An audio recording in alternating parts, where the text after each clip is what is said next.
জয় হিন্দ, জয় ভারত, ভারত মাতা কি জয়। নমস্কার, আমি চন্দ্রমণ্ডল অল ইন্ডিয়া ড্রাইভার। দাদাভাই, আমি ননস্টপ 38 বছর ডিউটি করছি। তো আমি আমাদের 2026-এ আমাদের যে হিন্দুর লড়াই ছিল, হিন্দুর লড়াই করে আমাদের পশ্চিমবঙ্গকে আমরা একত্রিত করতে পেরেছি বা হয়েছে, সেটা আমরা প্রত্যেকটা হিন্দু সনাতনী বাঙালি আমরা জানতে পেরেছি, বুঝতে পেরেছি। অতএব আমরা সবাই হিন্দু হিন্দু ভাই ভাই, এটাই আমাদের মানে একতাবদ্ধ হয়ে থাকতে হবে। হিন্দু হিন্দু ভাই ভাই, এক হ্যায় তো সেফ হ্যায়। কে বলেছিল? উত্তরপ্রদেশের যোগীজি, মুখ্যমন্ত্রী যোগীজি বলেছিলেন যে এক হ্যায় তো সেফ হ্যায়। তো সেই কাজটা আমরা করতে পেরেছি। আজকে একটা হিন্দু বিরোধী এন্টি সরকার আমাদের বেঙ্গলে বসেছিল 15 বছর, ওদিকে 34 বছর। তাতে আমাদের বেঙ্গলের শিক্ষা, স্বাস্থ্য, শিল্প, প্রশাসন ব্যবস্থা পুরো নীল হয়ে গেছে, কিচ্ছু নেই। তো সেটা ঘুরিয়ে আনতে আমাদের সদ্যীয় আমাদের মুখ্যমন্ত্রী শুভেন্দু অধিকারীজিকে আমি হাত জোর করে বলবো যে কমসে কম শিক্ষা, স্বাস্থ্য, শিল্প, প্রশাসন ব্যবস্থা যেভাবে টাইট করা হচ্ছে, এইভাবে সব করে প্রশাসনকে বলবো যে দাদা ভাই, আপনারা মায়না পাচ্ছেন, গাড়ি পাচ্ছেন, কোয়ার্টার পাচ্ছেন, আপনারা পয়সা তুলবেন না, ন্যায্য কাজটা করুন। আপনারা যেসব অন্যায় অবিচার গাড়ির লাইনের উপরে করেছেন সিভিক দিয়ে, এটা আমি নিজে জানি। আমার 21-22 বছর নিজের গাড়ির ব্যবসা ছিল, আমি 10-12টা গাড়ি কিনেছি, বর্তমান সিভিল হয়ে উড়িষ্যায় গাড়ি চালাচ্ছি। তো আপনারা কেউ এইভাবে নোংরামো করবেন না। আপনাদের সরকার থেকে ভালো ফেসিলিটি আছে, আমাদের কিচ্ছু নেই। আমাদের এই রেশন ব্যাস, আর কিছু নেই।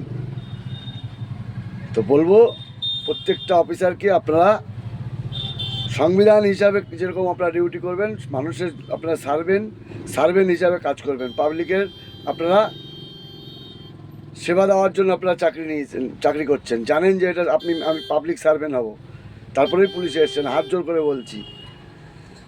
আর আমাদের মুখ্যমন্ত্রীজিকে বলবো, শুভেন্দু অধিকারীজিকে, যত দ্রুত শিল্পটাকে নিয়ে আসার, কারণ কর্মহীন হয়ে রয়েছে আমাদের বেঙ্গল, পুরো কর্মহীন। আজকে MA পাস করে, মাস্টার ডিগ্রি করে সেই লোকটার মাইনা 8,500 টাকা, ফিরবি টাকা পাচ্ছে না।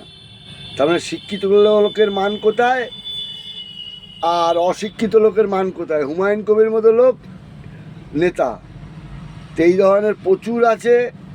এদেরকে অশিক্ষিত যারা, তারা যদি মাথায় বসে যায়, যাদের দেশ সম্বন্ধে, সংবিধান সম্বন্ধে আইডিয়া নেই, তারা কুয়ার ব্যাং হয়ে যদি মস্তকে বসে, তো সমুদ্রের মাছরা সব যে জানলো, পড়লো, দেখলো, তার কোনো ভ্যালু নেই। তো শিল্প আনতে হবে, প্রত্যেকটা মানুষকে কাজ হাতে ফার্স্ট তুলে দিতে হবে, তাহলেই বাচ্চাগুলো মানুষ হবে। স্কুল কলেজ তো হবেই। এখন প্রত্যেকটা মানুষকে মিনিমাম 30,000 টাকা মাইনে না হলে, সে পুজো আশ্রা, শরীর খারাপ বা তার চলা, একটা মানুষের 1,000 টাকা না হলে চলে না।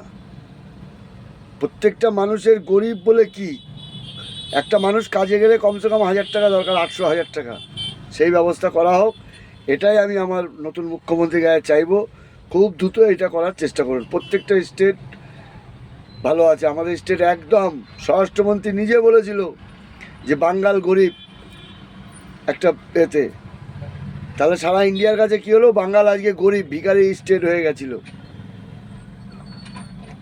8,000 কোটি টাকার উপরে দেনা, চারটেখানি কথা না। তো মানুষ বুঝেছে, বাঙালি বুঝেছে, হিন্দু হিন্দু একতা হয়েছে। আপনি এই কাজটা করুন, এই বলেই রাখছি। জয় হিন্দ, জয় ভারত, ভারত মাতা কি জয়। হর হর মহাকাল।